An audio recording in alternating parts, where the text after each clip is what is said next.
तुमचं वजन वाढलेलं आहे आणि बीपी पण वाढतोय, मग हा व्हिडिओ तुम्ही शेवटपर्यंत बघायला पाहिजे। बीपी वाढण्याचं नेमकं कारण बऱ्याच लोकांना माहीतच नाही। वेट वाढल्याच्या नंतर हृदयाला जास्तीत जास्त मेहनत करावी लागते आणि रक्तवाहिन्यांवरती हळूहळू प्रेशर वाढायला सुरुवात होतं। आयुर्वेदानुसार चुकीचा आहार आणि मेद वाढल्यामुळे शरीरामध्ये हळूहळू संतुलन बिघडते आणि याच्यामुळे आपल्याला काही लक्षणं उद्भवतात, ज्याप्रमाणे चिडचिडेपणा, डोके दुखणे, थकवा आणि झोप न लागणे। जर समजा आपला बीपी वाढत असेल तर नित्यनेमाने दिवसेंदिवस आपला आहार हा कंट्रोल असला पाहिजे।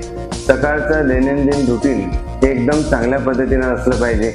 जर समजा अतिरिक्त प्रमाणामध्ये कफ आणि मेद ह्या दोन गोष्टी जर साचत असेल तर वसंत ऋतूचं वमन आणि शरद ऋतूचं विरेचन आणि योग बस्तीक्रम असा जर क्रम वर्षामधून वारंवार करून घेतला तर हे उपाय केल्याने आपल्या शरीरामध्ये अतिरिक्त प्रमाणामध्ये चरबी साचत नाही आणि आपलं हे शरीर कंट्रोलमध्ये पण राहते आणि बीपी पण वाढणार नाही आणि बाकीचे जे काही लक्षण आहे ते पण होणार नाही।